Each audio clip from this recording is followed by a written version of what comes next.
ओम शांति। एक प्राध्यापक किसी एक विश्वविद्यालय में जाता है और वहां उसको समय प्रबंधन, टाइम मैनेजमेंट पर बोलने के लिए कहा जाता है। तो वो सभी विद्यार्थियों के सामने जाता है और कहता है कि मैं आज आपको समय प्रबंधन करके दिखाऊंगा। भाषण नहीं दूंगा, परंतु व्यवहारिक रीति उसे किस तरह किया जाए वो समझाऊंगा। तो वो एक बहुत बड़ा जार निकालता है जिसका बहुत चौड़ा मुंह होता है और टेबल पर रखता है और फिर नीचे से कुछ बड़े बड़े पत्थर निकालता है और उस जार में डालता है। और जब वो भर जाता है तो सभी विद्यार्थियों से पूछता है, क्या ये भर गया? सभी एक साथ कहते हैं, हाँ ये भर गया। फिर वो छोटे छोटे पत्थर निकालता है नीचे से और उन छोटे छोटे पत्थरों को उस जार में डालता है। फिर पूछता है, क्या ये भर गया? विद्यार्थी थोड़े होशियार है, वो कहते हैं शायद। तो वो रेत निकालता है फिर और रेत को उस जार में डालता है। फिर पूछता है, क्या अब ये भर गया? वो कहता है नहीं। तब वो प्राध्यापक कहता है, शायद अब आप लोग होशियार हो रहे हो। फिर वो पानी निकालता है और पानी डालता है तो पानी भी उसमें समा जाता है। फिर पूछता है, आप लोगों ने इससे क्या सीखा? एक हाथ ऊपर करता है और कहता है, मैंने ये सीखा कि संसार में जो भरी हुई चीजें मालूम पड़ती है, वास्तव में वो खाली है। वो कहता है, मैं फिलॉसफी की क्लास नहीं करा रहा हूं, तत्व ज्ञान की, यह उसका अर्थ नहीं है। कोई और दूसरा एक विद्यार्थी हाथ खड़ा करता है और कहता है, चाहे कितने भी मुश्किल से मुश्किल काम हो जीवन में, अगर बुद्धिमानी हो, चातुर्य हो, तो वो सारे काम भी किए जा सकते हैं। पर प्राध्यापक इस उत्तर से भी संतुष्ट नहीं होता है, कहता है ये भी उसका उत्तर नहीं है। और फिर सभी विद्यार्थी पूछते हैं, फिर इसका उत्तर क्या है? वो कहता है प्राथमिकता, प्रायोरिटाइजेशन। ये जो जार है ये जीवन है, इसमें सबसे पहले किसको डालना चाहिए? बड़े बड़े पत्थर को, अर्थात जो महत्वपूर्ण कार्य है उनको पहले करो। उसके बाद में फिर छोटे छोटे कंकड़ जो उसमें समा जाएंगे और उसके बाद में फिर रेत और उसके बाद में फिर पानी। पहले ही अगर रेत डाल दिया, पहले ही छोटे पत्थर डाल दिए तो बड़े पत्थरों के लिए जगह नहीं बचेगी। पहले ही पानी अगर डाल दिया, इसके लिए बड़े बड़े जो पत्थर है वो पहले। यदि जीवन वो जार है जो उस प्राध्यापक ने कहा, तो इस ब्राह्मण जीवन में सबसे बड़े पत्थर कौन से हैं? फिर वो कंकड़ कौन से हैं? फिर वो रेत कौन सी और वो पानी कौन सा है? ये सारे प्रश्न हैं जो हर एक को अपने दिनचर्या अनुसार सोचना होगा और निर्णय करना होगा कि मेरे इस ब्राह्मण जीवन में सबसे बड़ा पत्थर कौन सा है, अर्थात सबसे महत्वपूर्ण कार्य कौन सा है। अगर उसको छोड़कर छोटे छोटे कार्य को ही प्राथमिकता दी जाए तो बड़े कार्य रह जाएंगे और छोटे कार्यों में उलझ जाएंगे। जो बड़ा लक्ष्य है वो छूट जाएगा और छोटे छोटे जो लक्ष्य है वो पकड़ के रखेंगे। और अभी समय बहुत कम है, समय बीतता जा रहा है। सुबह की साकार मुरली, क्या कहा बाबा ने? बहुत गई थोड़ी रही, थोड़ी की भी थोड़ी रही। बहुत गई बाकी थोड़ी रही। कुछ नहीं बचेगा, ना तुम्हारे बच्चे रहेंगे, ना वो शादी करेंगे, ना ही उनको वर्षा मिलेगा, क्योंकि सब खत्म हो जाएगा, कुछ नहीं बचेगा। तो ये कहावत हिंदी की कहावत है। हिंदी धार्मिक सत्संगों में कई बार सुनाई जाती है। बहुत गई बाकी थोड़ी रही। और जो करना है त्वरा से, जल्दी से करना होगा, क्योंकि समय बहुत कम है। तो जब ये कहावत कही जाती है, इसका 7 चीजों से संबंध है। पहला तो हमारी उम्र से। सबसे पहला इसका संबंध किससे है? उम्र से। उम्र पहले ही बहुत बीत चुकी, अब थोड़ी सी बची है, और जो करना है वो जल्दी करना है, क्योंकि जैसे जन्म हमारे हाथ में नहीं है, मृत्यु हमारे हाथ में नहीं है। इसके लिए समय हमारे पास बहुत कम है। इसके लिए समय को बर्बाद करना, ये मास्टर रचता को शोभता नहीं है, क्योंकि समय हमारी रचना है। भारत के वर्तमान प्रधानमंत्री नरेंद्र मोदी जी ने एक बहुत पुराने साक्षात्कार में अपने गुरु की चर्चा की है, जो कि गुजराती साहित्य की बहुत बड़ी हस्ती है और जिन्होंने बहुत सारी किताबें लिखी है, और गुजराती का जो शब्दकोश है, गुजराती भाषा से सर्वाधिक प्यार जिनको था और जो 101 उम्र तक जिए, शास्त्री जी उनका नाम था। उनके विषय में उन्होंने एक वृत्तांत उसमें बताया है। केका जी शास्त्री, ऐसे उनको कहा करते थे प्यार से। उनके विषय में बताया कि मैं एक बार उनके साथ धर्मशाला जा रहा था। वहां कुछ 10 दिन का कार्यक्रम था, बहुत पहले की बात है, और तब उनकी उम्र 80 या 90 साल की होगी शायद, ऐसा उन्होंने लिखा है। बूढ़े थे खाली बहुत।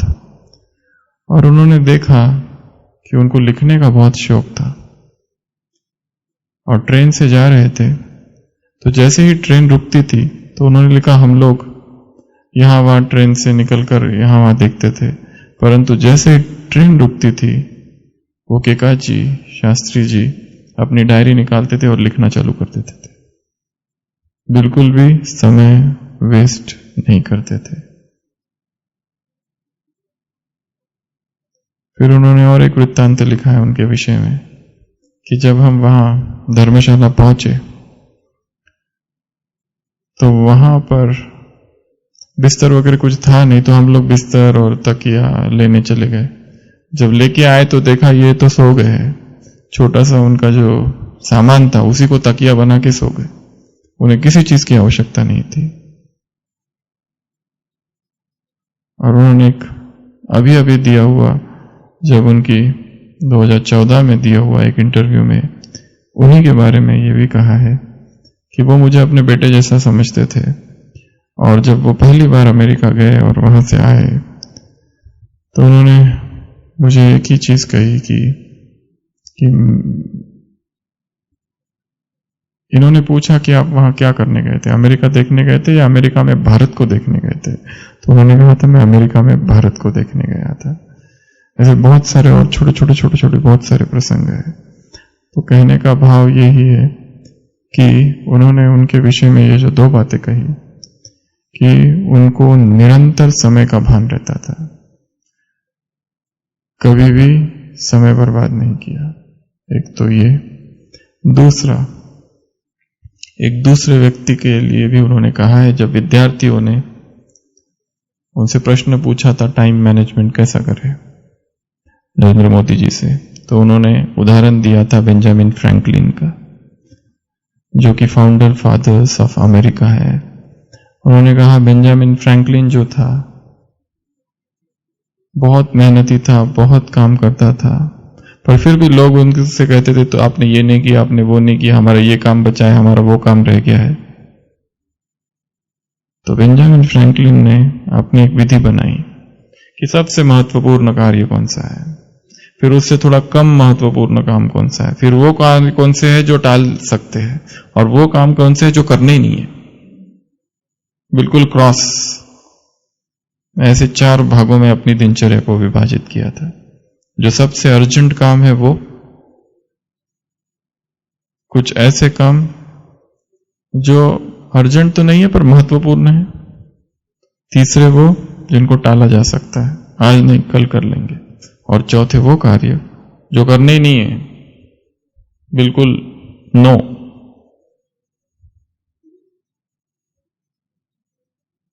तो एक तो केकाजी शास्त्री जिन्होंने गुजराती का संपूर्ण शब्दकोश लिखा, और दूसरा बेंजामिन फ्रैंकलिन। ऐसे ही 2 उदाहरण दिए समय का प्रबंधन। तो सुबह बाबा ने कहा बहुत थोड़ा समय, तो सबसे पहली चीज इसमें आती है वो है हमारी उम्र। बहुत गई थोड़ी रही। जीवन पहले ही बहुत सी व्यर्थ बातों में चला गया है, अब भी अगर ऐसा ही करे तो क्या कहेंगे। इसलिए तुरंत संकल्प करना कि अब तक जो हो गया पर अब नहीं होने देंगे। अब तक यदि असंयम से जीवन बीता, अब संकल्प करना संयम का। इसलिए बाबा ने आज कहा मुरली में, नींद का आलस और नींद का नशा जिनके पास है वो सर्विस नहीं कर सकेंगे। खाने की भी बात कही है, और कम खाते तो सबसे पहला है बहुत गई थोड़ी रही में हमारी उम्र, और समय बढ़ता जा रहा है, प्रतिपल पल पल महत्वपूर्ण है। यदि ऐसी ही गलतियां चालू रही तो वो सारे ऊंचे लक्ष्य एक तरफ रह जाएंगे। इसलिए जागरण, वेकअप कॉल। बाबा ने तो दोपहर के समय में भी ज्ञान की चर्चा करने को कहा है। जो प्रश्न पूछते हैं दूसरे, उनकी चर्चा करो दोपहर को। भोजन भी कैसा हो, सूक्ष्म। भोजन के 4 दोष हैं। पहला है हंगरलेस ईटिंग, भूख है नहीं फिर भी खा रहे हैं, उसको कहते हैं हंगरलेस ईटिंग। ये पहली त्रुटि, दोष है।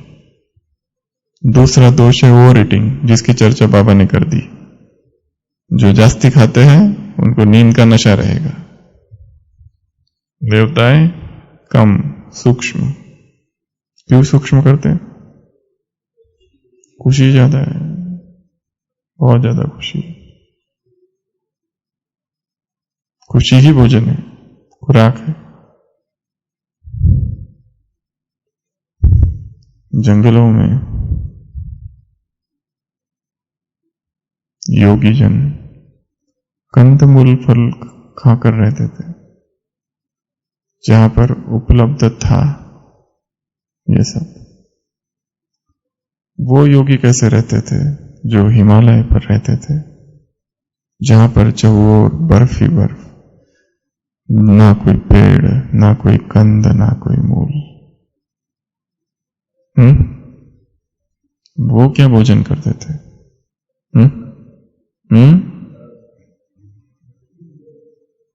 वो योगी क्या करते थे जो वर्ष वर्ष, महीने महीने हिमालयों की कंदराओं में, गुफाओं में, बर्फीली, सूर्य योगी, वायु योगी, कुछ अवस्था है योगी जैसी जैसी साधना बढ़ाते जाते हैं, सूर्य की किरणों से ही सारा भोजन ग्रहण कर लेते हैं,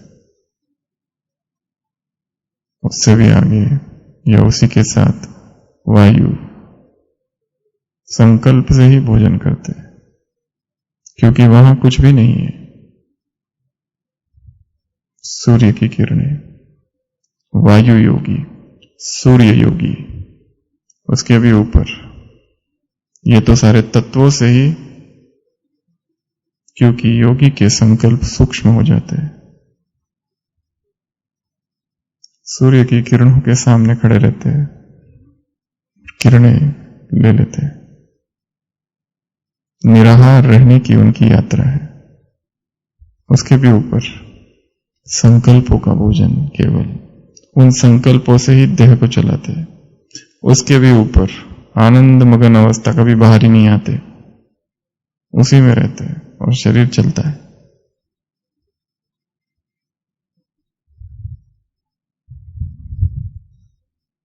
तो तीसरा दोष भोजन का, चिंता में खाना,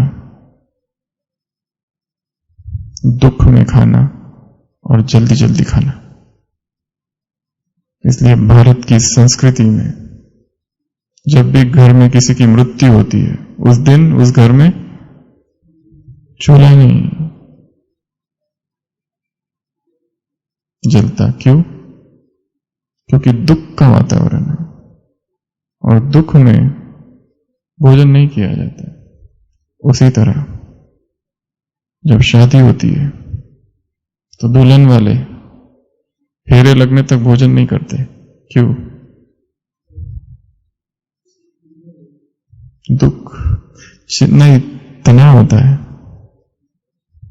पिता को, चिंता होती है ना, प्रबंधन, बहुत सारी चिंता।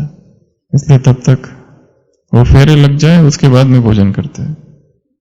तो तीसरा भोजन की त्रुटि है चिंता में भोजन करना। बहुत भूख लगी, बहुत भूख लगी, ऑफिस से व्यक्ति सोचता है घर जाऊं और तुरंत अच्छे से भोजन करूं। भोजन पर बैठता है, बैठने जाता है, आज ही तनख्वाह मिली है, हाथ जेब में, पैसे गायब और भूख भी गायब। भोजन का संबंध मन से है। मन उदास, भोजन खत्म। उदासी में भोजन न किया जाए, ऐसा कहा जाता है।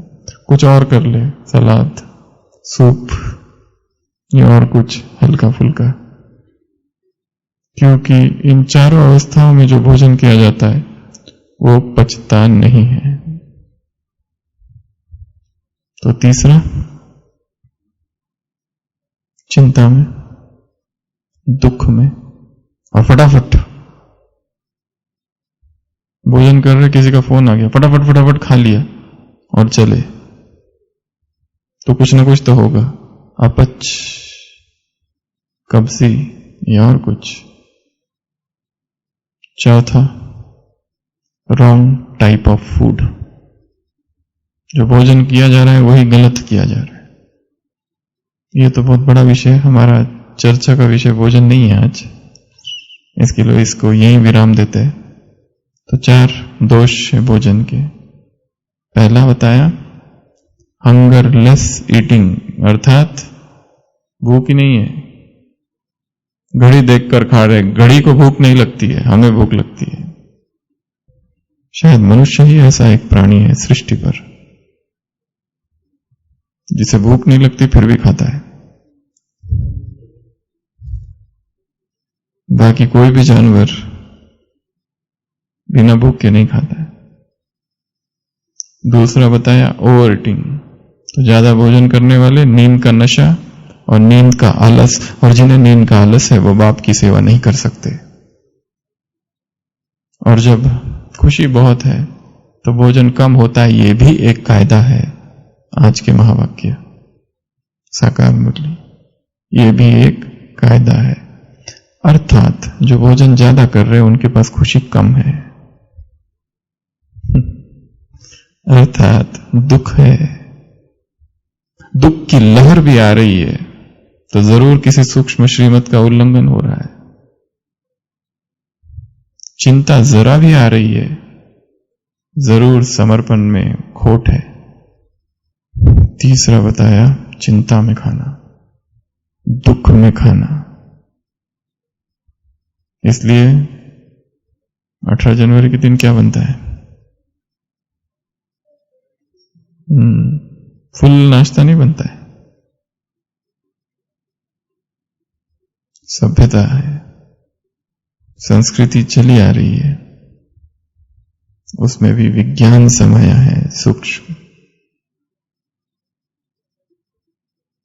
और चौथा बताया रॉन्ग चॉइस ऑफ फूड।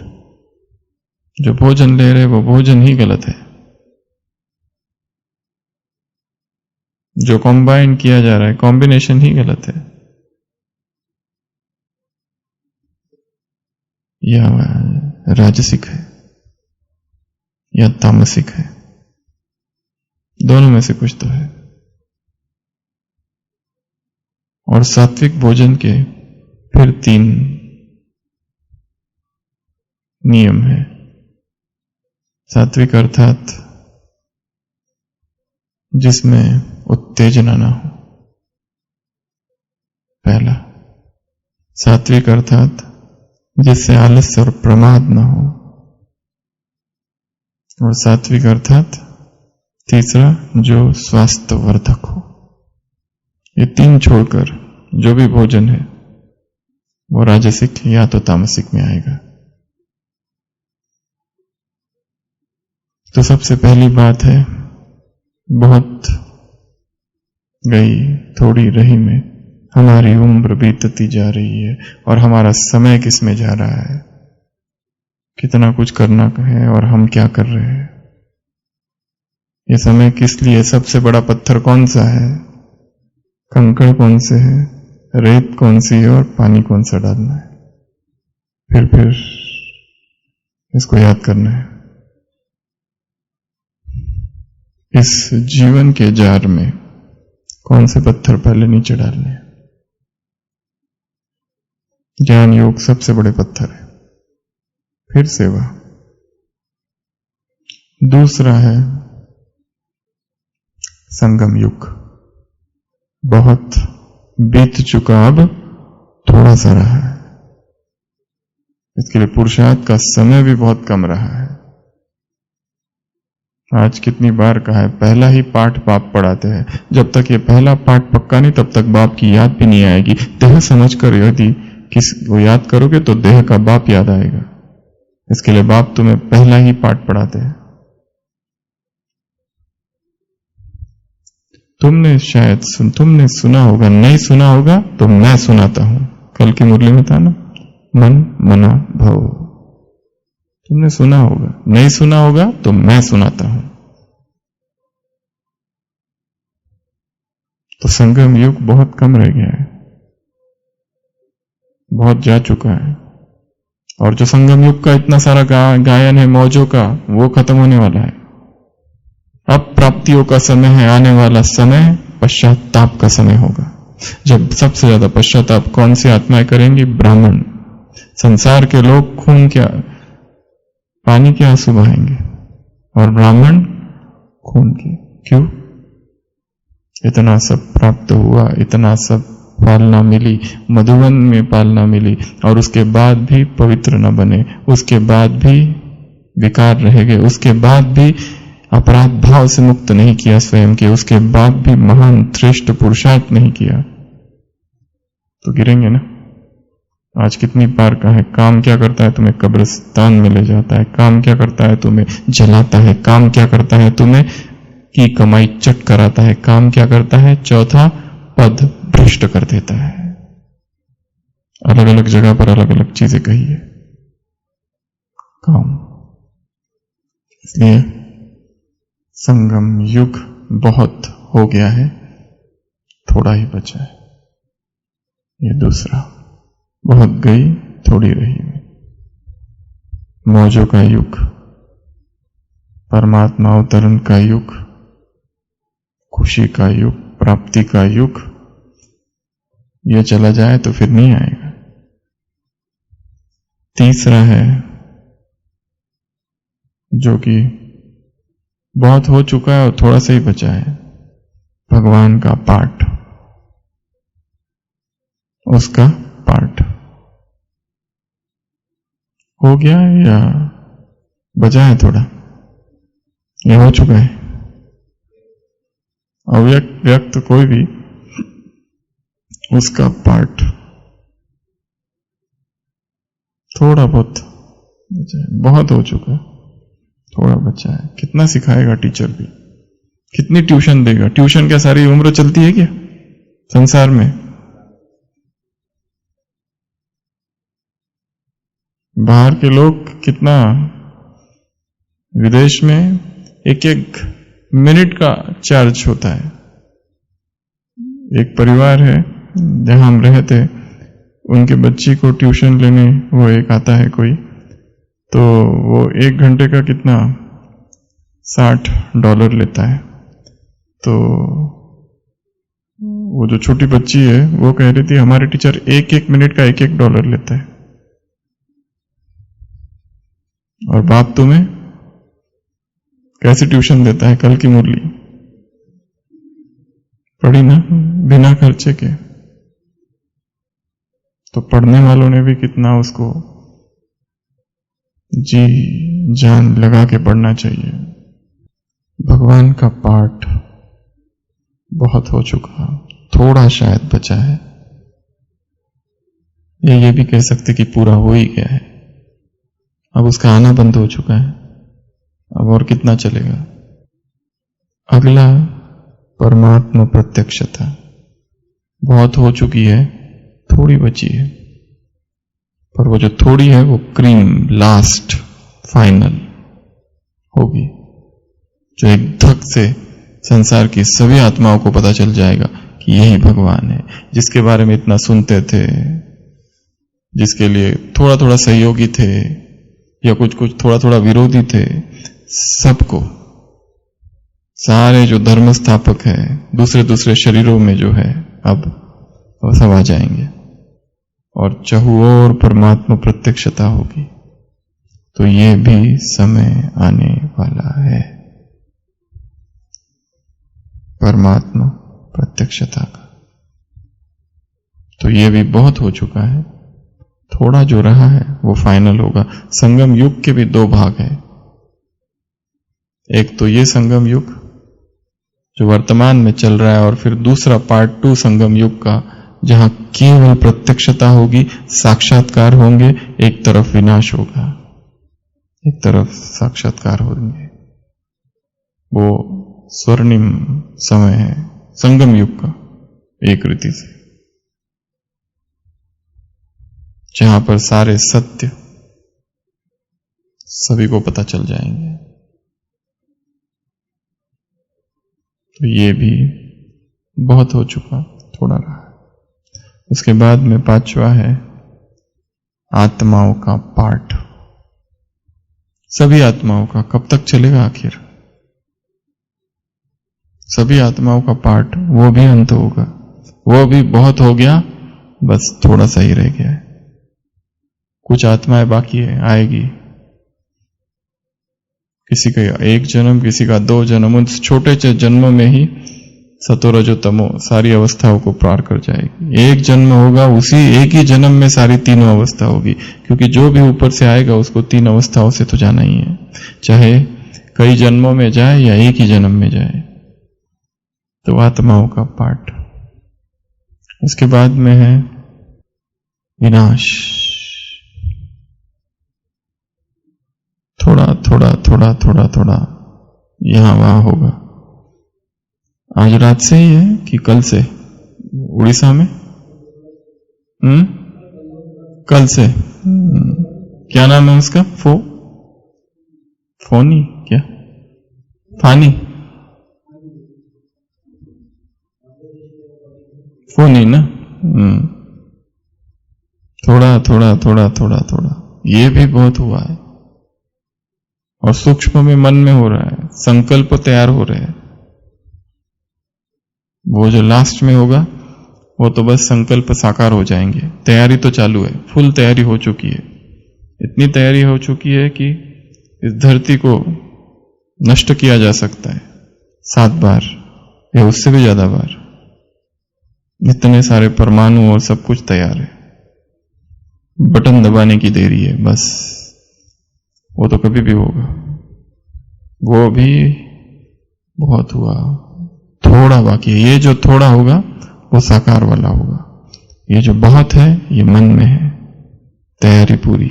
आज की मुरली में भी नहीं है, पता नहीं कौन प्रेरता है, उनको भी नहीं समझ में आता है। कोई तो प्रेर रहा है पर ये ऐसा करना है, वो भी होगा। और 7वीं बात है सतयुग के पद। वो भी लगभग फिक्स्ड है, थोड़े रह गए। वो भी बहुत हो चुके हैं। 80 साल कितनी तो चली गई आत्माएं, कितनों का पुनर्जन्म हो गया।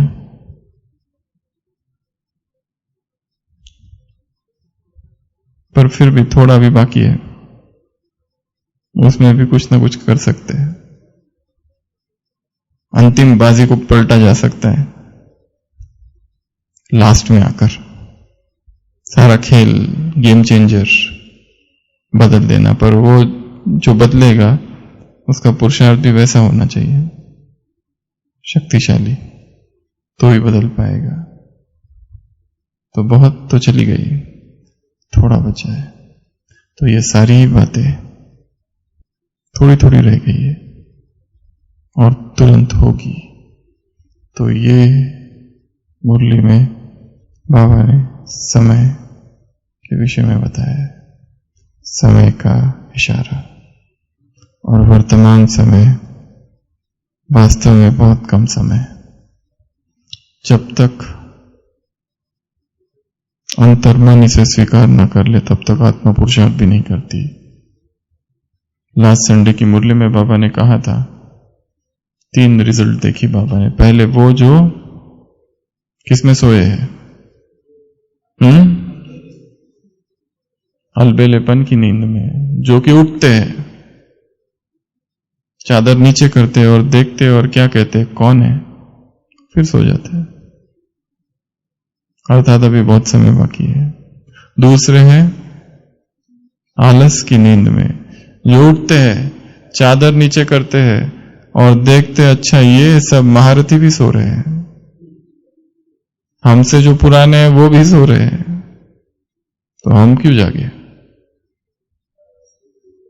वो भी सो जाते हैं। गुप्त योग, बाजू वाले को भी पता ना चले कि हम योग में हैं, चादर ओढ़कर।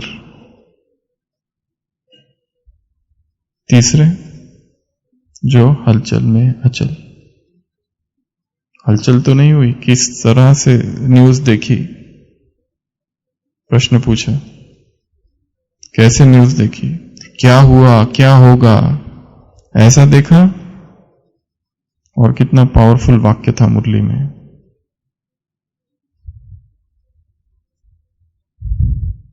साक्षी हो हर दृश्य को कल्प पहले की स्मृति से देखो। साक्षी होकर हर दृश्य को कल्प पहले की स्मृति से देखो। समाचार के रूप में देखा, समय के हिसाब से देखा, या ज्ञान के हिसाब से देखा, नॉलेज के लिए देखा, सूचना के लिए देखा, किस हिसाब से देखा, या हलचल से देखा। 19th की मुरली है ना, 18 दिन के बाद 31 अक्टूबर इंदिरा गांधी सुबह 9 बजे 30 गोलियां चली, 7 ऑपरेशन से निकाली गई, 23 आर पार, और उसके बाद शाम को 6 बजे और 7 बजे से दंगे चालू हुए। 1 नवंबर, 2 नवंबर, 3 नवंबर, सबसे ज्यादा दिल्ली और फिर भारत के बहुत सारे इलाकों में।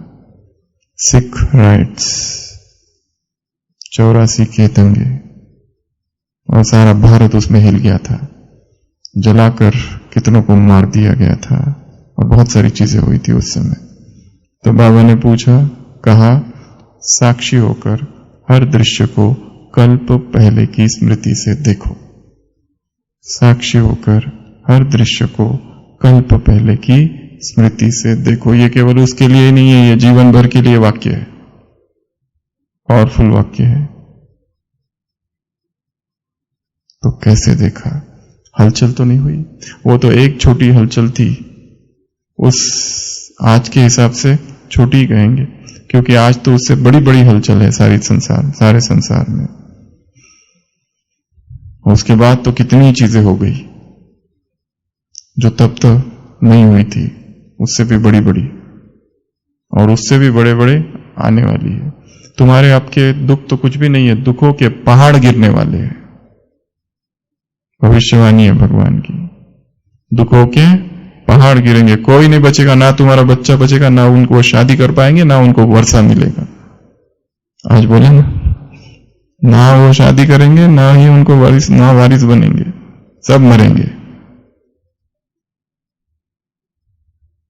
समय की चेतावनी।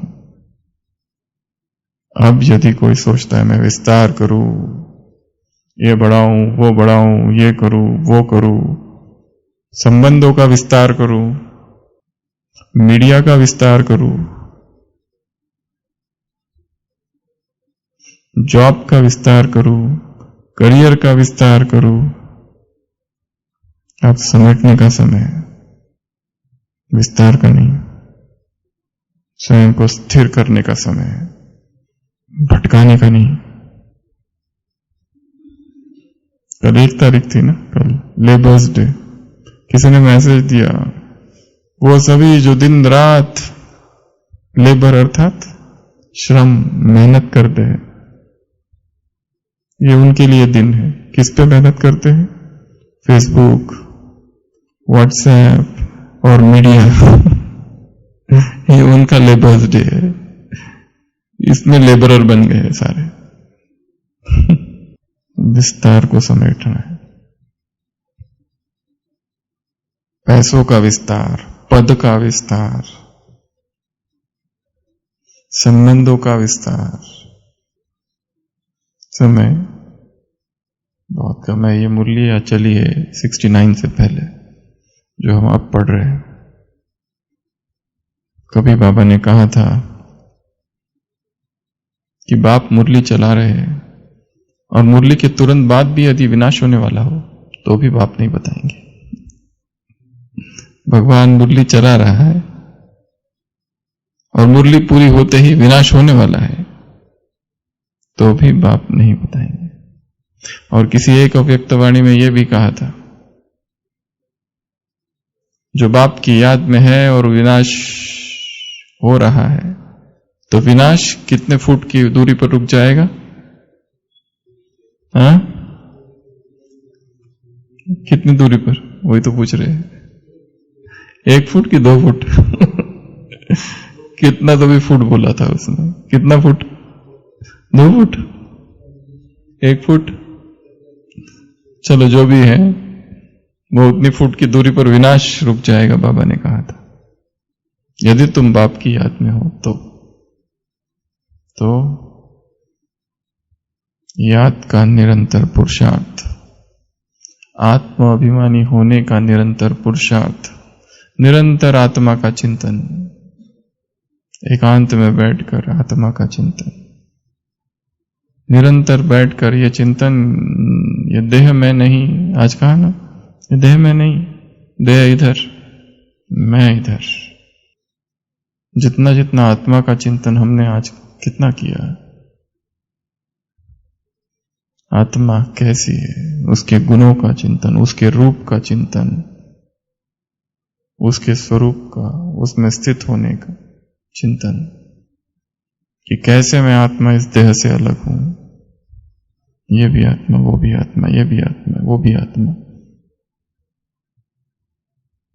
देह के भान से ऊपर रहना है। संडे की मुरली, ये उड़ता योगी अर्थात 3 बातें। वो हठ योगी 3 चीजों से ऊपर रहते हैं, आग, जमीन और पानी। तुम उड़ता योगी अर्थात बेहद का वैरागी अर्थात उड़ता योगी, रमता योगी भी नहीं, उड़ता योगी। उड़ता योगी अर्थात 5 विकार की अग्नि से ऊपर, देहभान की धरती से ऊपर, और पानी अर्थात संसार के आकर्षणों से ऊपर। पानी में भी बहाव होता है, वो भी खींचता है, तीनों से ऊपर रहता है योगी। तो निरंतर देह के भान से ऊपर रहने का अभ्यास, निरंतर देह की ही दिन रात जो चिंता करते रहते हैं, देह की भूख, देह की प्यास, देह की नींद, देह के कपड़े, देह का नाम, देह के भोग, देह की भाषा, देह का देश। तुम भी वहां से, हम भी यहां से, तुम भी पंजाब से, हम भी पंजाब से। ये तो अरे तुम वहां से हो, चलो अपनी भाषा में दोनों बातें कर रहे हैं। जहां जहां देहभान आएगा वहां विकार आएंगे। इसके लिए अगर देहभान बीमारी है तो इलाज आत्माभिमान है। अगर इलाज ही आत्माभिमान है और वही एकमात्र इलाज है, क्योंकि जब तक वो नहीं तब तक बाप की याद भी नहीं। पहला पाठ ही वो है, नच भाति भूत संगम। ये भूतों का संग जो है ये मैं नहीं। प्रातः स्मरामि हृदि संस्फुरदात्म तत्वम सच्चित् सुखम परमहंस गतिम तुर्यम तद ब्रह्म निष्कलमहम नच भाति भूत संगम। प्रातः स्मरामि, सुबह सुबह उठकर स्वयं का स्मरण कर, मैं कौन, मैं क्या, मैं कैसा। वो साउथ में, दक्षिण भारत में एक माँ थी मदलसा, उसका बच्चा जब रोता था तो लोरी सुनाती थी, शुद्धोसी बुद्धोसी निरंजनोसी संसार माया परिवर्जितोसी। क्या वो लोरी सुनाती थी? वो खिलौने नहीं देती थी अपने बच्चों को, खिलौना और सो जा। वो उसको कहती थी तुम शुद्ध हो, तुम बुद्ध हो, तुम मुक्त हो, तुम निरंजन हो। ऐसी माताएं भारत में हुई है जो लोरी में भी ज्ञान सुना रही है, और ऐसे कर करके सुलाती थी उसको, शुद्धोसी बुद्धोसी निरंजनोसी। बहुत बड़ी पोयम है मदलसा की लोरी। तो सारा पुरुषार्थ ही आत्मा का चिंतन है, एकांत में बैठकर आत्मा का चिंतन। आज भी कहा धारणा के लिए मुख्य सार, पॉइंट 1, क्या करोगे? ज्ञान को घुटना है, अर्थात विचार, चिंतन, मनन, मंथन करना है। बाकी सब कुछ किया पर ये नहीं किया तो क्या फायदा? इसके लिए चिंतन की धार को तेज करना है, संयम को लाना है। जब तक ये नहीं होगा तब तक पुरुषार्थ नहीं। तो समय अंतिम सांसें गिन रहा है, विनाश द्वार पर है। किसी भी समय कुछ भी हो सकता है, स्वयं को तैयार करना है, ज्ञान में भी, योग में भी और सेवाओं में भी। समय वेस्ट नहीं करना, चाहे कुछ भी हो जाए। ये एक खजाने के रूप में इसको लेना है। बातों में समय जा रहा है, कुछ सुनने में, कुछ देखने में, भोजन में, ये सारी चीजें समय को चुरा लेती है। इसके लिए स्वयं को जगाना है और जागृत अवस्था में रहना है। ओम शांति।